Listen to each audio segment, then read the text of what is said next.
Was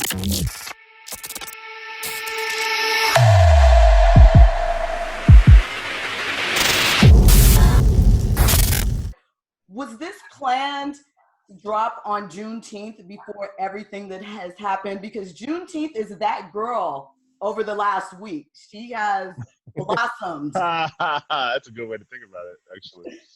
No, we actually thought we were going to air this in February. That's why we were like, oh, we got to do a Black History Month spectacular. Yep. And then the network was like, actually, you're not going to air in February. You're going to air in June. And then we thought about it. We were like, actually, that's even better. The Black History Month special in June. It's like, wah, wah. Because I feel like, you know, this is when people are really paying attention. And we get to be a part of this. We get to be a part of this moment. You know, I think that's really cool. So, the Kente cloth song. Wear it with your crew. Add some Kente. It looks like stairs. Add some Kente. Obviously, we just saw that display for George Floyd. Does it feel like kismet? Like, how did that all come together? And then, boom, real life follows your art. You know, it's interesting. We didn't plan that. I mean, the universe really is. I always say, like, this is just why why I believe in God, why I believe in higher power, because sometimes things happen and you go like, this is not my plan. This is not a man's plan. You know, this is like another plan. And so, like, for example, with the Kente cloth thing, you know, we were doing our Black History Month special. We know we wanted to do a house song. I'm from Chicago. You know, we didn't do a house song last time. It's so interesting how these things all come together. And so Diallo, you know, we always work with really great musicians. He got this incredible remixer named Viceroy to give us an incredible track. My sister Zuri, who sings on the song, she had an idea for a melody, but in the writers, we all came together and trying to break it. So with Black History Month, you know, we all know that we wear Kente cloth stoles, you know, at graduation time.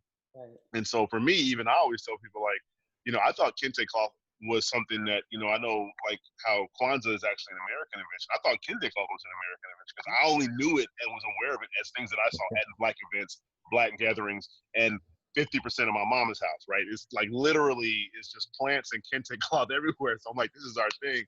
And so we decided to land on Ask Kente. We were like, yeah, that's perfect. We all grew up with it. We all knew it.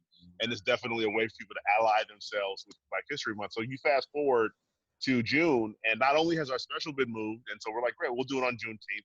You know, it's a great day to do it. And by the way, it should be a national holiday. But now, you know, people are texting us like, have you seen what Nancy Pelosi and Chuck Schumer and them are doing? And we're like, what? So it did look like we had like saw that and responded to it, which is funny because Diallo and I used to work for Late Night with Jimmy Fallon, and that was actually our job. Our job was like to watch the news, and the next morning you had to come up with pictures about stuff that had happened and then try and get the content up that day, you know, so you can be topical. And here's something that we never planned, you know, but the universe is like, I'm gonna make this relevant. It's hell. And you have no idea what this is coming. So, you know, for us, like you just said, it was kismet. We were like, well, you know, this is great. It just let us feel like we were on the right track. So with so many great skits and episodes in this episode, I kind of want to know, what did you leave on the floor? What were some ideas that you were kicking around that didn't make the cut this time? Listen, I'm so glad you asked that, because right now we have so much. I was just telling my wife, we have so much material that couldn't make it into the show that we were able to take some of it and call it cut for time, you know, the lost sketches. And that's a lot of the stuff that we've been posting on the Sherman Showcase Instagram account. So yes, anybody who wants, felt like, I know what'd her. you say? What'd you say? Aunties felt like, I love Fontie. know her. I love Fontie, I yeah. might be her on occasion. I don't know. First off, okay, let me tell you something about Funties, okay? It hurt my heart. It hurt my heart that we weren't able to include that one in the special. Blood Eye James, the guy who basically is our version of PD Pablo, played by Evan Williams, one of our writers. Yep.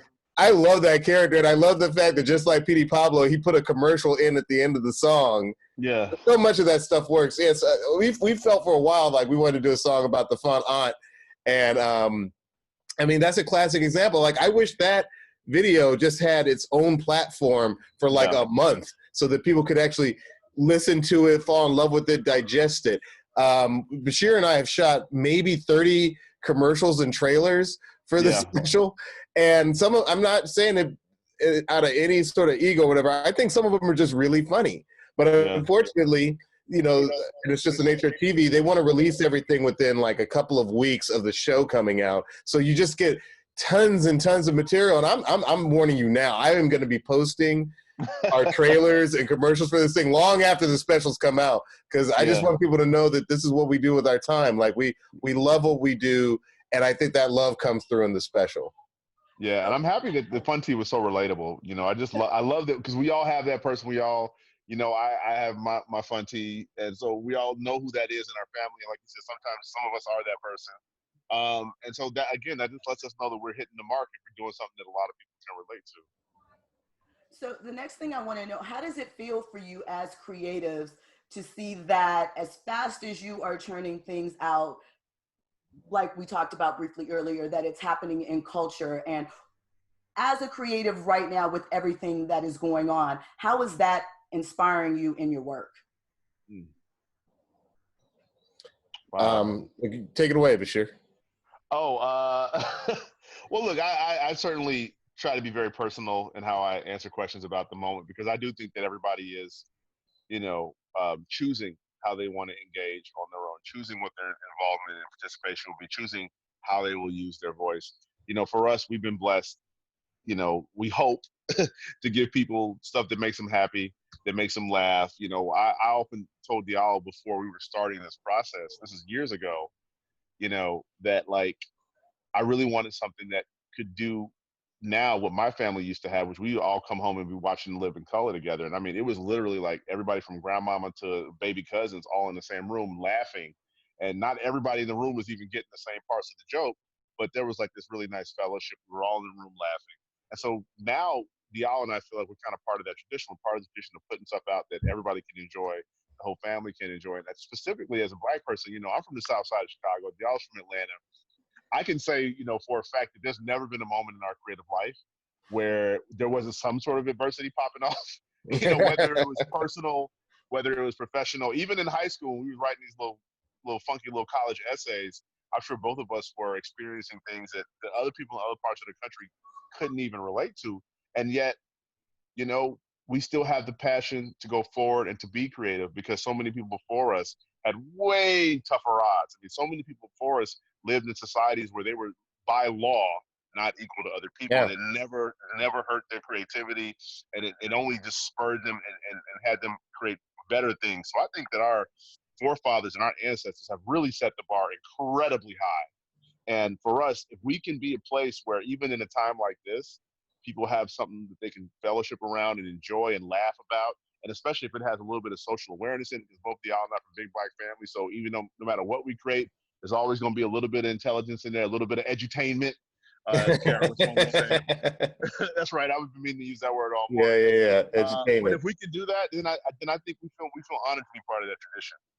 By the way, you've mentioned the ancestors, and you've mentioned, like, you know, the great grandparents. I think that the time has come for ancestry to acknowledge the play cousins and the baby cousins. That's true. You know, that's family too.